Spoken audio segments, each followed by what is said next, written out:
SK or the fucking Ruger. Don't ever question if I got the heart to shoot. We must make the plans that we Support it, that's what's up. Facts, indeed. Definitely, but you're tuned into the Uncensored Truth podcast with your brother, Old God and SamAnt. We going in today on this Monday. If you're listening on YouTube, y'all already know what to do. Go ahead, hit the like button for us. Go ahead and just share this video on your Facebook timeline, or just send it to at least one friend via text message. All right, man, I want to talk about Chris Rock, because Chris Rock is now under major backlash for a meme that he shared on Instagram of Whitney Houston. I'm going to put the image on the screen so everybody can see, and I'll read the caption. He puts me sitting in a meeting that could have been an email. And then he puts Chris Rock at the bottom. Hurry up. I got crack to smoke. And that's Whitney Houston's picture. We seen this yesterday, and we said we will definitely, speak about it, on the podcast today. What do you think about this, Sam, man? Because we've done a few stories on Whitney. We talked about Kanye West, I think it was, who purchased, the mural of the bathroom, the infamous bathroom scene of where she, spent her last few days, I think it was. What do you think about this, man? Just comedy or just a real sickening, disturbing post by Chris Rock? Whoa, I wouldn't go sickening and disturbing. It didn't sicken or disturb me. Didn't do that. And maybe people get mad at me for saying that. Maybe. Wow, are you serious? Oh, the shocking shit. Oh God. He's a comedian. He's a comedian, and he's meant to make people laugh. But what I asked you in the pre-production, I think I'm going to go on a little deeper, because I asked you, if he said this on stage, would it give you the same feeling that it did on social media? And you said, yeah, it was disrespectful. You didn't like it, but I'll let you go into how you said. No doubt. It did not bother me because I'm not as sensitive as a lot of motherfuckers are in 2019. I understand who he is. I get who he is. Was it wrong? Yeah. Was it off colored? Yeah. Was it bad timing? Of course. Was it Chris Rock? Yep. So do I give him a pass? Yep, because he's a comedian. Mm-hmm. So the backlash that he's getting, all this other shit, I think is real corny. I think people have a lot of selective outrage. And yeah, that's where I'll start with it. I think it's disrespectful, man. I think it's, disgusting, that he did it, comedian or not. I just think, when somebody's dead, you kind of just leave it there, no matter how they die. I don't think that you make light of something that somebody struggled, with, possibly could have been the ultimate cause of their death. I don't think you make light of that. You know what I mean? Especially somebody your own skin folk. You know what I mean? I just don't think it was cool by Chris Rock to do that. Whether it was on, I just didn't expect it, man. It kind of, I got to be honest with you, it hit me, from left field to see, like, damn, like, why would he do that? And even Bobby Brown, obviously, made a statement, about it. And he's pissed off. You know what I'm saying? Of course he is. That's fucked up. I would equally not care if he did that to his good friend, big fat white boy, rest in peace, Chris Farley, who passed away with drug abuse, and he put a picture up of him and said, "Yeah, I'm looking for crack." Mm-hmm. I wouldn't care just as much as I don't care about the Whitney Houston. Well, let me before you go, let me just read what Bobby Brown said. So before you go in too much, and you don't want to dig too much bigger hole for yourself. I ain't digging shit. During this time of women empowerment, you choose to use your time to try to humiliate our queen. That's what he says, in reference, to, and that's kind of where I'm coming from.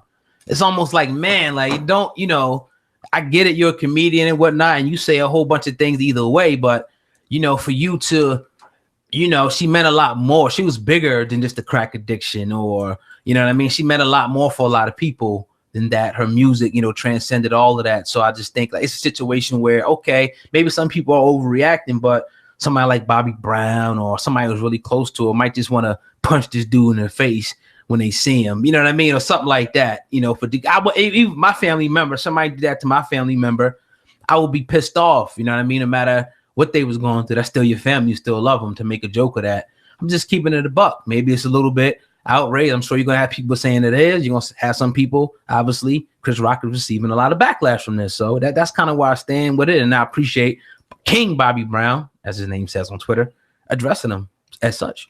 All right, yeah, it's easy to do this king and queen shit now that is popular in 2018. Man. Right? And this is no disrespect to Bobby, but was she your queen when you were doing what you were doing with her? I'm just saying. And with all that being, because I'm not disagreeing with what he's saying. I'm not disagreeing with what he's saying, but what he's trying to do right now is act as though this was premeditated racial black hate, and it wasn't. Stop. Chris Rock has done more for the black culture than fucking Bobby Brown has ever done. So let's stop there. Was it off-colored? Was it ignorant? Yes. Disgusting. Bad timing? Probably. I agree with you 100% on that. Did he deserve a little bit of a lashing? Talk about him. This is what we used to do. Somebody go on one of yours. Not a comedian. You're going on one Everybody's of not him. a comedian, But everybody wants to get all shocking. All everybody's so not a comedian. Sensitive. So what if it was your family member? How would you feel about I'm it? going back at Chris Rock. I'm not being all sick and You sensitive. Chris Rock you know that. And you know that. But that's just me. I'm not everybody. I'm not going to ask anybody to give me no pity party. And I'm damn sure not jumping on social media to talk about this or that. It'll get handled differently. I mean, that's the thing now. Everybody is just people jump on social media to talk about that. Chris Rock went on there. Bobby Brown made it. You know, it is what it is, man. It'll get washed under the rug. Actually the next couple of days. But I just think, out of all the people that you could have dissed, why pick her, man? Come on, Chris. It was bad timing. And just for what it's worth, I don't think that he put up the actual. I think that the meme was something different, and he commented underneath that with a smart ass comment. Yeah, I mean, it is what it is, though. I'm not saying I'm not whitewashed. Nah, it was what it was. It was just as strong regardless. He did the damage. I'm not saying I'm not giving him any credit for that or anything like that. I'm not trying to make him innocent. No doubt. It'll be here today, going tomorrow. We talk about it today. It'll get a sting for 3 or 4 days, and then we won't even remember. I'll tell you this though, man. That picture was when we seen that picture of the bathroom scene or whatever. That kind of just made everything. It was bad, man. Remember that whole picture with the Kanye? I do. Yeah. Whitney Houston was a legend, man, and we grew up loving her. Right. Our mothers grew up loving her. Our family grew up loving her. I remember her singing at the national anthem at the Super Bowl. Brought tears to my eyes as a kid. Saying, I remember when Randall Cunningham asked her to marry him after that shit. She was a real staple in our life. And when you seen her go through the drug abuse as a kid, even though we really didn't understand it, it was hurt to watch her go through that. And when she died, that hit my mother real hard because my mother was really in love with her. And my mom sent me some things talking about just Whitney Houston didn't love herself. She would even just look in the mirror after everything she did and wonder if she was pretty and wonder if she just meant something. And it almost kind of talks about Tyreek Hill just on a whole different level, but just the same kind of premise when you mean you got all of this fame, all of this fortune, all of this love, and you still aren't happy with yourself. Why? Right. And if she just had somebody to talk to, if she just had somebody to confide in, maybe we still have one of our greatest queens around. Because not only was her voice was absolutely beautiful, she was absolutely beautiful. She was a great actress. She was really starting to transcend this game to where we can be holding her on a real high pedestal when it comes to our royalty. And we needed to put her to rest a proper way as opposed to losing her to drugs and alcohol abuse. Right. And that's just real.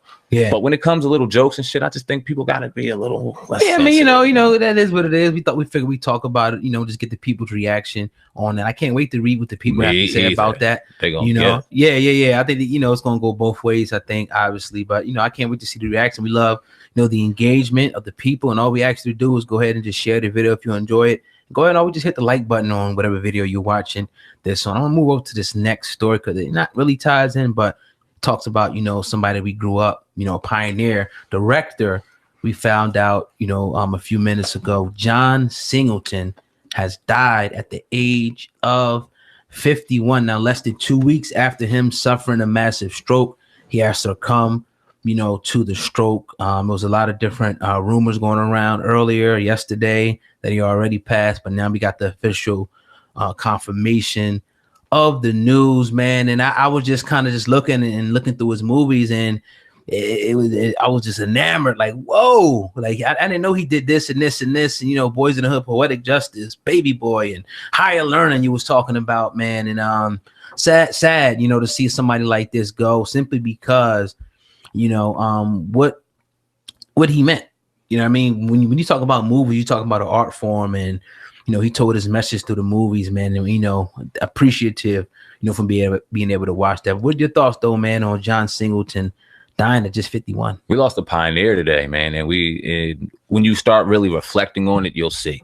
Because as a lot of young Black males and females throughout the world, we remember our childhoods vividly. And I know one of my vivid childhood memories is sitting in that room watching Boys in the Hood with you as kids and learning how to curse. And then once we started getting into it and copying and mimicking what was going on, we had a snitch come in, tell our parents we got in trouble. But all that being aside, we got to watch how it was for our people in cities and areas that we weren't necessarily in and accustomed to. And even though we grew up, we really truly grew up in the village, and we raised that our people raised us all together. We truly did. We were blessed in that situation, but a lot of us weren't. And we grew up in the Rodney Kings, and we grew up in the LA riots. And even though we didn't understand it, these movies that John Singleton was dropping, when you think about Boys in the Hood, even Poetic Justice to a degree. And then once it got followed up with the Menace to Societies, and he was a pioneer in all that shit, even though he may not have directed the Menace to Societies and the South Centrals and things like that. He birthed it. That gave us just a direct look into what was going on. And for the people that lived in it, for our brothers and sisters that lived in it, man, it just was like, wow, this man is telling our story in such an amazing way. And then when you talk about higher learning, when that came out, I mean, my God, 1995, young impressionable children getting to look at race firsthand, getting to see it first fucking hand, and looking at the devastation behind hatred. And it made you feel different, man. It made you feel different. And he was just a revolution. He was a revolutionist in that. Spike Lee, the same. And even though I don't feel like John Singleton gets the recognition as he should, man, did he do amazing movies. You talk about higher learning, Rosewood Shaft. He did Too Fast, Too Furious. He was in that series. He did Four Brothers. He did Empire, American Crime Story. He did the man endless. It's endless, man. So we lost a pioneer today. We can be inspired by this because we've been losing a lot of pioneers in 2019. But the one thing that we can both say for the pioneers that we're losing so far is they're leaving impressions. And the one thing we were talking about before we went on air is, damn, like this is just motivation to do movies. And I was talking about that Fresh Prince series. We shall always march ahead. We cannot turn back. They say the best things come from the worst shit. This all facts, this ain't no verse shit. I done fought the state on